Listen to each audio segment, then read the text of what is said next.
Welcome back. Me, I'm Mrs. G, and this is my labor and delivery story.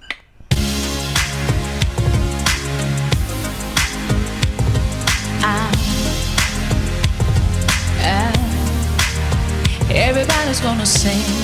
Everybody's gonna dance. Everybody's gonna love, live, learn on my Davis channel.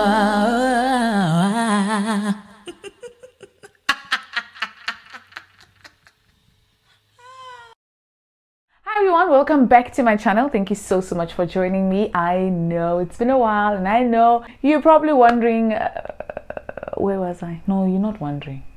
I don't think anyone is wondering where I was, because I know everyone knows where I was. But anyway, it feels so great to be back. Where do I start? Where do I start? Okay, let me start in the beginning. I feel like I shouldn't be talking about my pregnancy journey because you guys were with me the entire time. You know, you got to see literally every single month. Some of you even asking, when are you giving birth? Ugh, that question is one way. Anyway, I think I've been on the road. I've been on the road for the longest time, working, and you know, every now and then going to check how's the baby doing, and everything would be fine until the very last minute. Week 36 or 37, somewhere there, because I'm so terrible at counting weeks. My midwife tells me the baby is not in the right position, and you know, around 36, 37 weeks the baby should have already turned and been, you know, the head was positioned here instead of down at the whatever. So yeah, I went to work, and they told me a week before I went to Middleburg. So I went to work knowing that my baby is but I wasn't worried because they said it happens and she can always turn back. She gave me a few things that I could try at home and a few exercises that I could do to just encourage the baby to move and just turn back into the right position. So I did all of those, and I was religiously doing them. Like, I was so committed. I did them so well, so right. But everything was fine. So when we returned from Middleburg, she did go back into the right position. My due date was the 2nd of December. My actual due date was the 2nd of December. So yeah, just like, you know what, we'll wait. And then a week before, I went for a checkup. The baby went straight back up. So now this is the position that is called a breech position. And that's something you don't want to hear when you are close to giving birth, you know. So it kind of got me stressed out a little. Okay, not a little, I'm lying. It got me stressed out a lot. And I remember I'm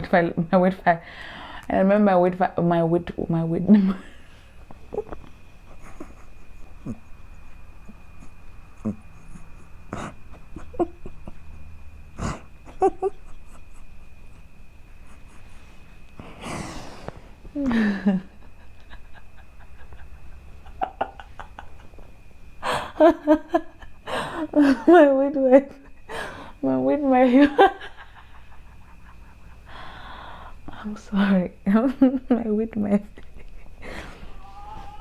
I'm sorry. And I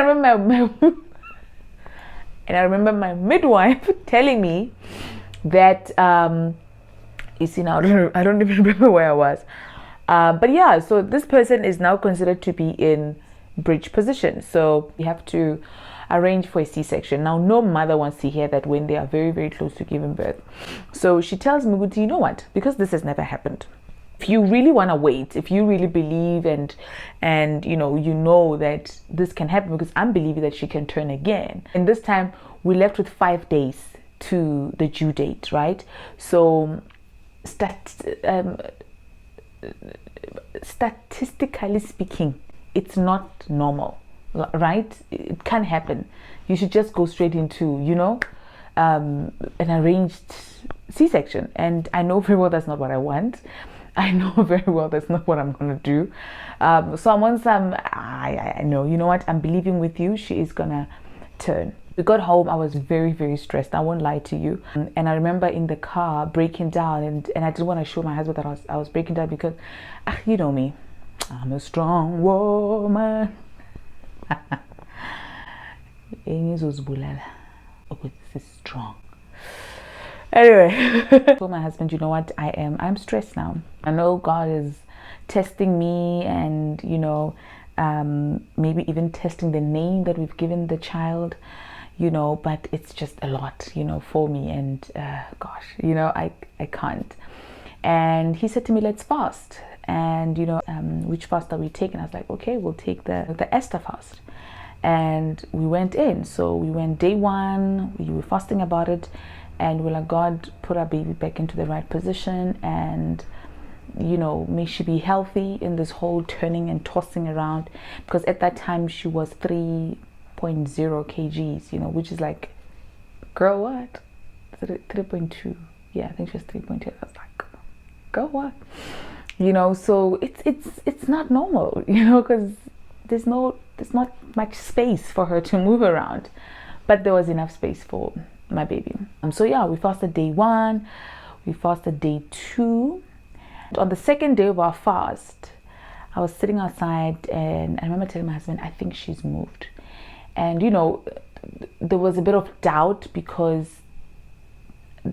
I didn't do anything when I came back. I felt like when I got back from home that day, I was like, I'm not going to do any more exercises. I'm not going to Google anything.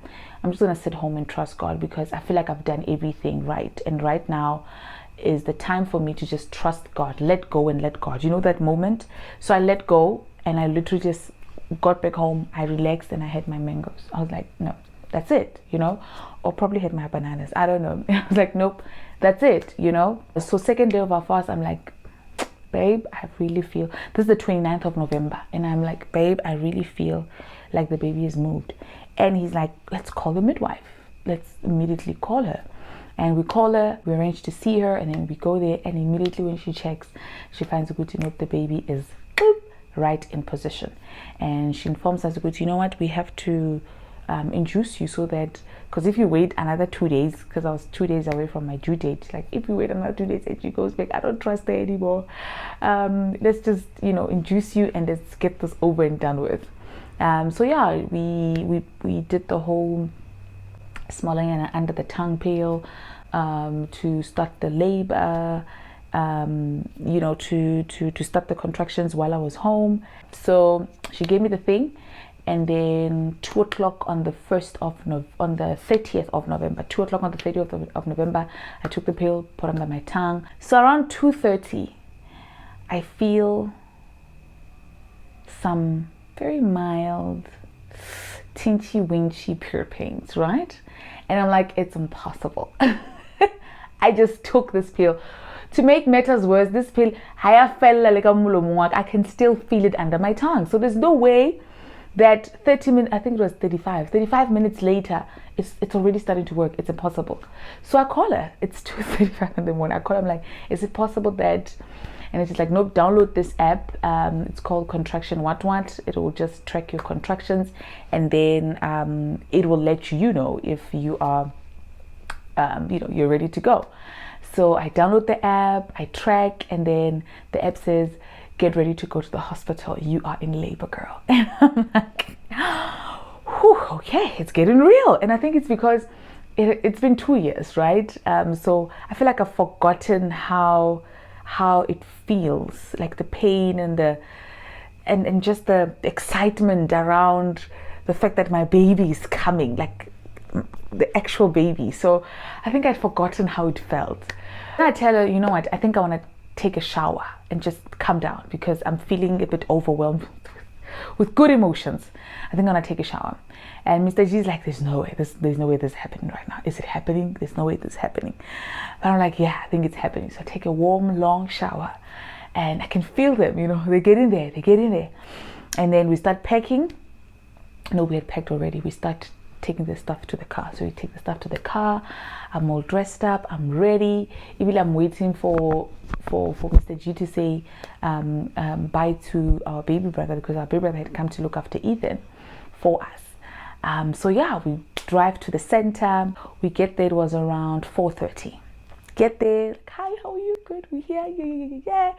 This is how the place looks. It looks amazing. It's relaxing, it's warm, it's welcoming, it's chilled. I feel like I'm still in my bedroom at home, just with a stranger. Well, at that point she's not a stranger because she's been looking after me.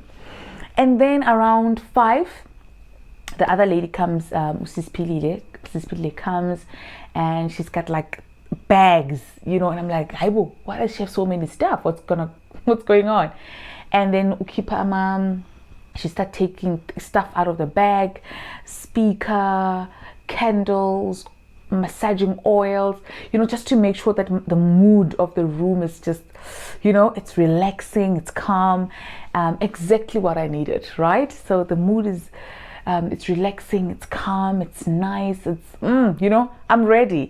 And then she starts massaging me and just trying to talk me through this whole thing. In my head, I'm like, Haibo, Kanti, this thing is not happening for the first time, but this time it just feels more calm, and I think that's why I fought to not want to go to a hospital this time around, because I just wanted attention, like attention to be on me, right here. Right? And those ladies were amazing. They never left the room. Okay, Siskoni had to go and make me breakfast, but they never left the room. They were with me the whole time. In my head, I'm like, when are you? They were just here. I was like, that's exactly why I wanted this whole thing. So fast forward to around 6 a.m. Now the contractions are getting a bit stronger, right? And then we go outside with this Pili there. She, once again, just trying to calm me down, just trying to make sure that I'm relaxed, just trying to make sure that, I am sort of just concentrating on this whole moment and just, calming my nerves. Because at the same time, I'm getting nervous now because, hey, I'm remembering going to go to this pain. It's gonna get worse. I'm like, yo, what is things gonna get worse? But she's just there, she's with me, just looking after me. Environment is just amazing. The ladies were just so warm. I think the word is warm. They was just warm. I felt like they were just hugging me this whole time, just making sure that I'm fine. Even when they got stronger, which they did.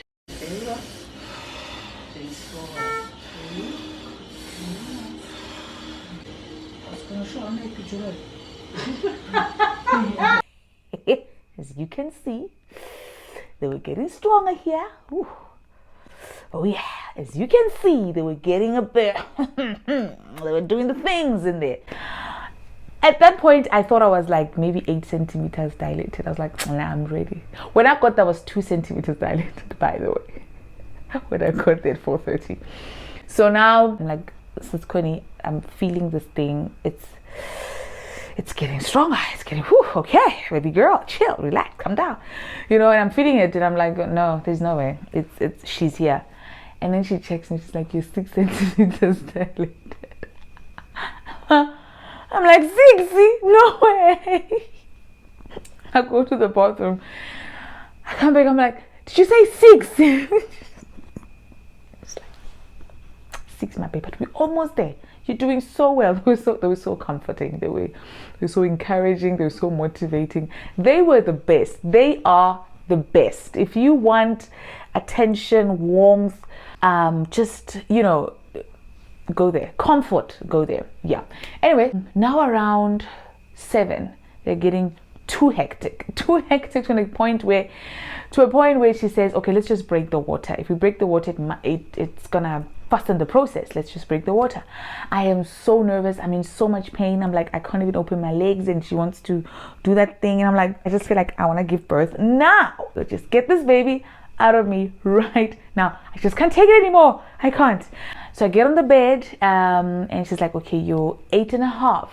Let's break the water. We break the water.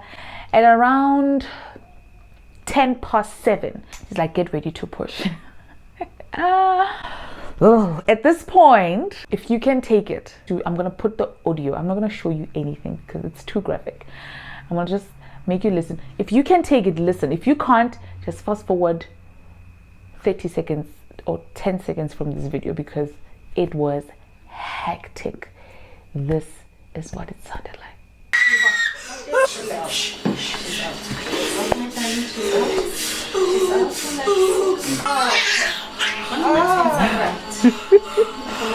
Oh, Eve, Eve, ne?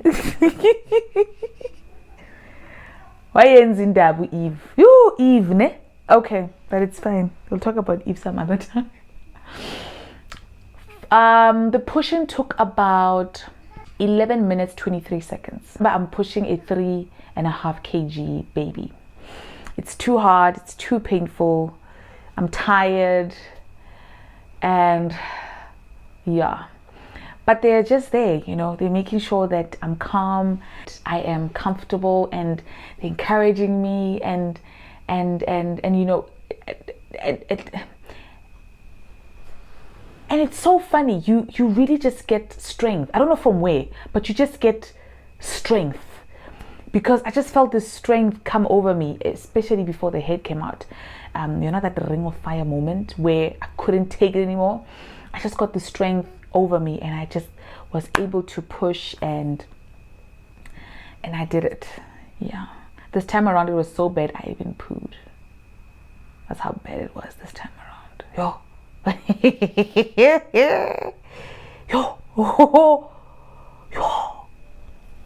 Yo, this time around it was bad.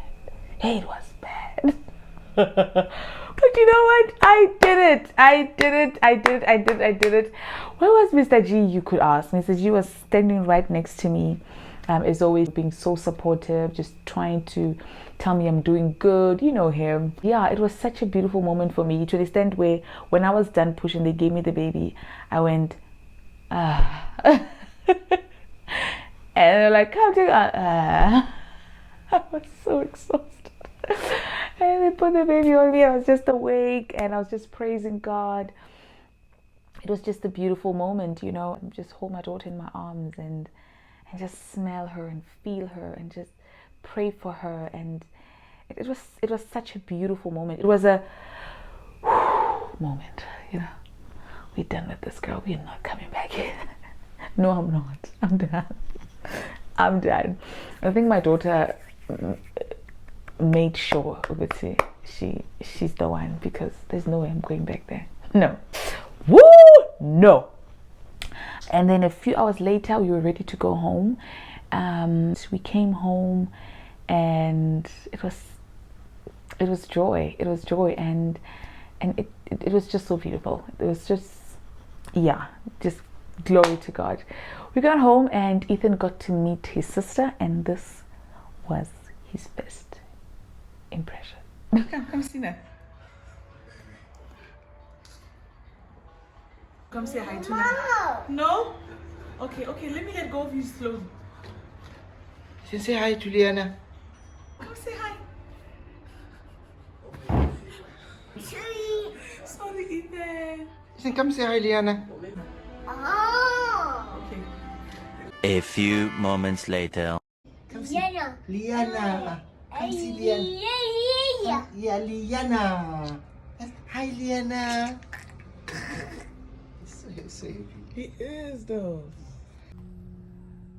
Right now, he cannot get his hands off her. He cannot stop saying hi Nana, banana. You know. So yeah, she's here. She's amazing, and I know every parent says this, but she's perfect. You know, she's perfect. She's amazing. She's big. Of course, she has 3.5 kgs. She's so big, but she's perfect. You know, she smells great. She's so cuddly. She's so. I think she looks like me. I hope she looks like me, but I think she looks like me. Yeah, she's amazing. And yeah, thank you so much for the well wishes, the prayers. You know, just being with me, you know, in this whole thing. And yeah, we did it. We are officially a family of 4, and we done, guys. I am so certain I'm done. And that's because this specific delivery was painful. It was painful. Yeah, I'm doing very well. I'm healing very well. And yeah, it's just all joys everywhere. All right, so that was my second labor and delivery story. I really hope you enjoyed this. And if there's one thing I want you to take from this particular story, is this: God gives you the desires of your heart. If you desire it, if you believe it, if you declare it, you will have it. I prayed for everything that has happened, that is happening, and that took place during my pregnancy, labor, and delivery. Believe God. Believe God. Ask. The Bible says, if you seek me and you seek me diligently, you will find me. Trust me. My husband and I went in for that fast. We went in on the day, heartbreaker fast. That was the day my daughter was born. And you can just imagine, from being told, go to hey, this baby's breech, to maybe, just maybe, she can still turn after turning twice. You know, being told all those risks and whatnot, but you just believe God, you will get it as you request for it. So don't be discouraged. Don't be discouraged. Don't be demoralized. Don't be demotivated. Always, always, always, and always stay faithed up and keep declaring what you want to see. And yeah, until next time, thank you so much for watching. Do subscribe if you haven't, and like and share your thoughts about this particular story. And if you have more than one child, tell me how different were the two birth experiences, because these ones were totally different. Thank you so much for watching. Once again, I love you for watching, and I truly appreciate you. Thank you. Mwah. See you next time. Bye.